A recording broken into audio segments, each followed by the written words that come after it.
Have you ever asked yourself, why does growth feel harder once I've started doing the right things?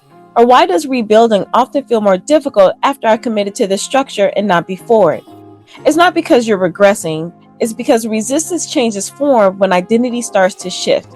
In this video, I'm going to break down why growth often feels heavier right before it stabilizes and what's actually happening structurally during that phase. And during my own rebuilding phase, I discovered three things. One, that resistance rarely shows up as a wall. It shows up as a narrative instead. It looks like internal questioning, external doubt, subtle mockery, and even second guessing. And when identity stretches, the friction increases.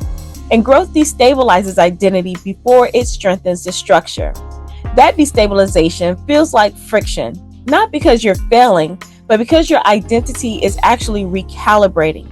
So in my season, for financial rebuilding, that looks like confronting old earning identities.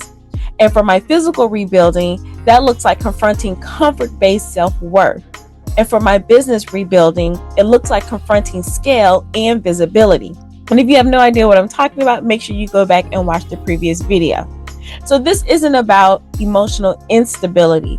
It is, however, about identity regulation under pressure. The second observation I noticed was that discouragement rarely happens at the beginning. It happens mid-process when there is still so much rubble, and that's structural. The old system is dismantled, the new system isn't fully stabilized, so that in-between phase feels unstable. And this is where most people, and I've done this myself, tend to shrink the goal, return to comfort, chase the momentum, or abandon vigilance altogether. But endurance precedes stabilization. So growth doesn't feel smooth at higher levels, it actually feels exposed.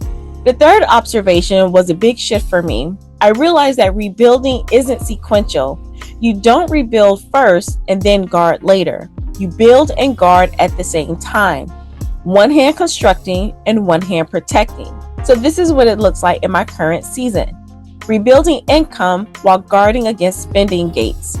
Rebuilding physical strength while guarding emotional triggers.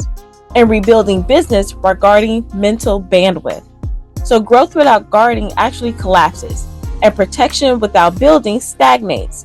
And this is where structural maturity requires both of those. The fourth observation I noticed was that resistance isn't always force. Sometimes it's confusion. It looks like information overload, comparison, too many voices, and often overthinking. And confusion delays the execution. Delayed execution drains momentum. And that's why clarity is defensive architecture. Slowing down helps you distinguish signal from noise. So why does growth feel harder?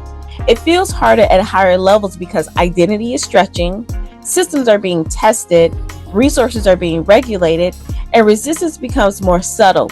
The discomfort isn't regression, it's recalibration. A lot of what I'm learning in this rebuilding season echoes themes I explored in the book that I wrote in another rebuilding season called Embracing Grit for Greatness. And if you want to know more about that framework, check out the information down below. So if growth feels heavier right now, don't rush to fix the discomfort. Inspect the structure underneath it and understand that resistance increases when rebuilding is working. And if growth feels harder for you right now, it might not be regression. It could be recalibration instead. So if something came up for you while listening, you're welcome to name it down below. But that's where I am right now, and I'll keep noticing, and I'll share what feels true as I continue during this season of my rebuilding. Remember, before you chase momentum, build architecture. So until next time, build strategically.